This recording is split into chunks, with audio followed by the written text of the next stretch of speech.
Hello everybody, it's Chris, and today I am not going to be reacting. Today I'm going to be reviewing, and I'm going to review Thor Ragnarok. And listen, I know you might hate me for this, and then it's fine if you do, but I'm going to give it a 3.5 out of 5 or a 4 out of 5. Now let me tell you why. First of all, I absolutely loved it. It was beautiful. It was nice. It was a whole bunch of comedy that was or was not necessary. Thor, of course, brings the comedy until I'm into the movie. And, of course, I agree. I loved the comedy. It was great. But there's some times where I thought the comedy was overplayed and overrated, and it was too much of the expenses. You might hate me for that. If you love comedy, then good for you. I love comedy as well, but sometimes you just don't need it. But anyways, continuing on. There's also the unanswered question of what the hell happened to Natasha while Hulk was gone for 2 years. Of course, she understood, and she was heartbroken that he actually left after they had passionate sex, and she revealed her past story to him, and he just left after a while. But we still needed answers, and hopefully we get those answers later on, and hopefully they will console them to get back together. Of course, I would understand if Natasha decided to slap him across the face for leaving him like that. But the plain purpose is that Hulk was like that for 2 years, which is a lot of time to be Hulk for 3 years and have anger management and just be kind of dumb and about. Let's see what else. Well, Bruce is back, so that's good. There was some slapstick comedy that I did appreciate in there, and that was pretty good.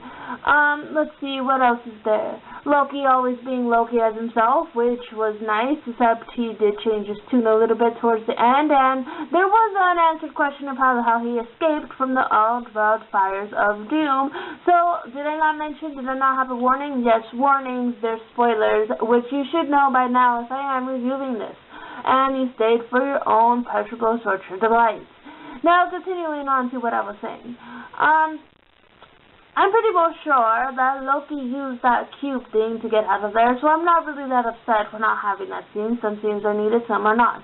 Thor becoming now the king is pretty much a bad thing and a good thing, because first of all, he didn't even want to become king. He was pretty much forced into the position at this point, and now realizes he has the power to become king. He accepts the role, but now he has no place to go, and he takes on Earth. So let me ask you, how the hell is he going to fit all his community onto Earth? I mean, of course, the Black Panther has his community hidden away in El Dorado, so maybe he'll have his hidden away, but Doctor Strange will not be happy. But of course, sometimes people don't care what Doctor Strange thinks.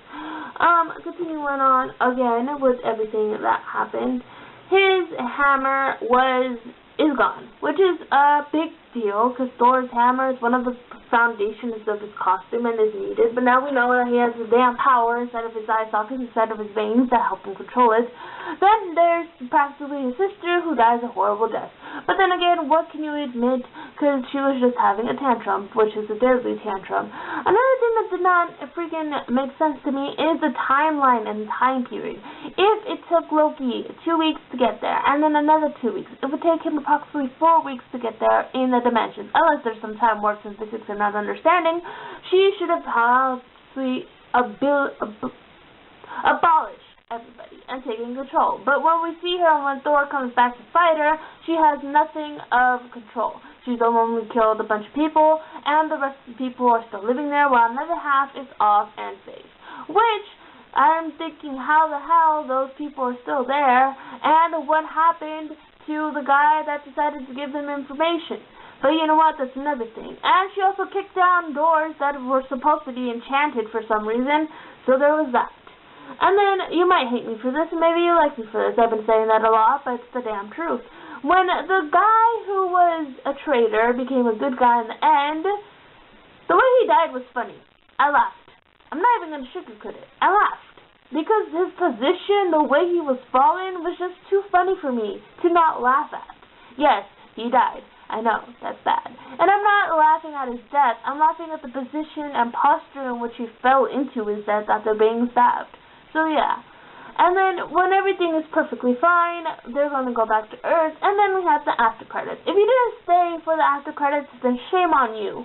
But anyways, the after credits show a huge ship that's in front of them, and my first thought was Thanos, but maybe I was wrong. But upon reading reviews and interpretations of what happened, it was necessarily Thanos that they ran into, which suggests that they were going to be captured in the Infinite Wars movie, because Thanos captured them, which pretty much sucks, because they just saved their whole population of people, and now they were captured again by somebody who's evil once more, and we're not sure if they're going to be alive or dead when that movie comes out.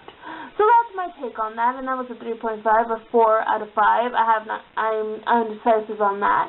You can hate me, you can't sue me, because no, don't go there, don't be all petty and shit. And you can just like me for my opinion. Anyways, thank you guys, and I'll see all you strange, beautiful people in the next video. Bye.